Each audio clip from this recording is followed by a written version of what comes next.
This terrifying tale is a true experience from Mr. Tan, a former fine arts student who encountered a horror within a new commercial building his family had just moved into.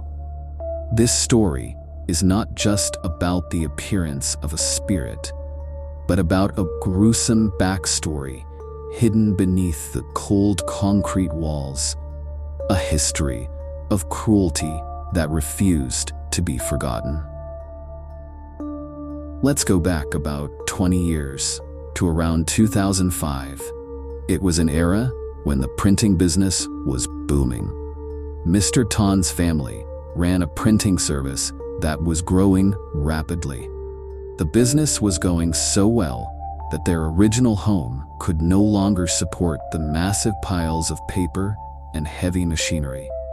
The family decided it was time to expand, to look for a new location that could serve as both a factory and a home. After searching for a while, they stumbled upon a commercial building in a prime location.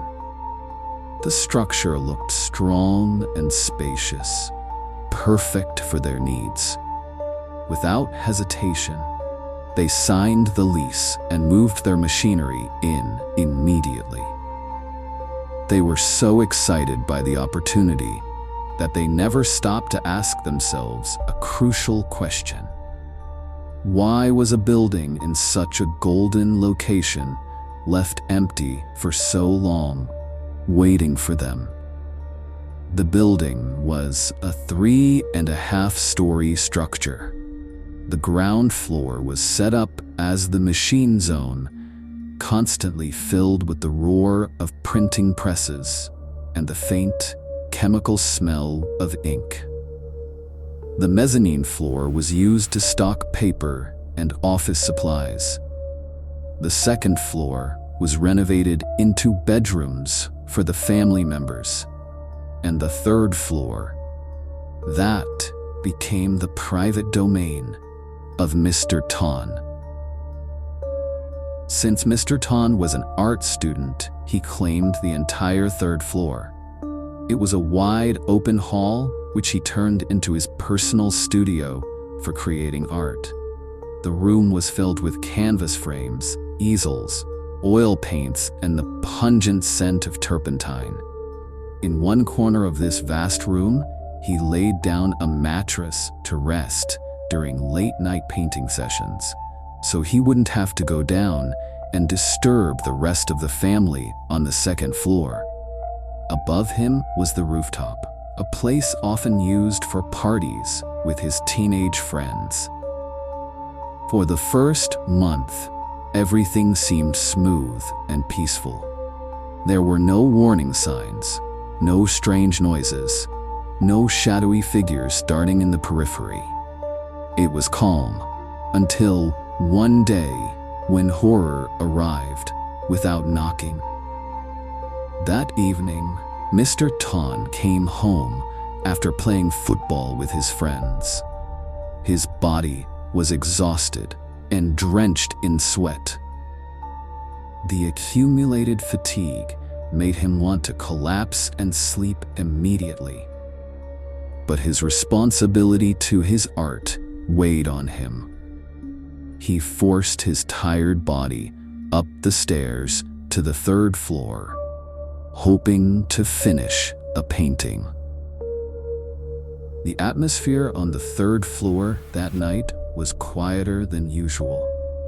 The neon lights cast long, strange shadows from the lined-up canvas frames.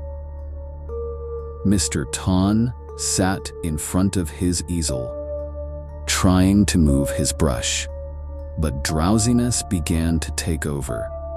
His eyelids felt heavy as lead. He glanced at the clock. It was already past 9 p.m. He decided to take a short nap and wake up later to continue working. He walked over and flopped down, lying face down on the mattress in the corner. To keep the room from feeling too lonely and silent, He grabbed the remote and turned on the stereo system nearby. The sound of a DJ hosting a music program filled the room softly, a companion in the night. The music, alternating with cheerful chatter, helped him relax, and he slowly drifted into a deep slumber. Time passed. No one knows how long. Mr. Ton began to regain consciousness, but it was not a complete awakening. His body felt incredibly heavy, as if a massive boulder was crushing him. He couldn't move his arms or legs, not even a single inch. It was the symptom the locals call ghost pressing or sleep paralysis, a state where the brain is awake but the body is still asleep. He lay there, face down on the mattress, breathing with difficulty, trying to gather his focus to move, but it was useless. In the silence that cut through the sound of the radio, his ears picked up something else. Amidst the cheerful voice of the DJ, a second sound interfered. It was a low mumbling, indecipherable, like someone chanting or complaining in a language he couldn't understand. Mumble, mumble. The sound didn't come from the radio, it came from the far corner of the room, the dark, dim corner filled with stacks of canvas frames. Fear began to surge through his veins. Mr. Ton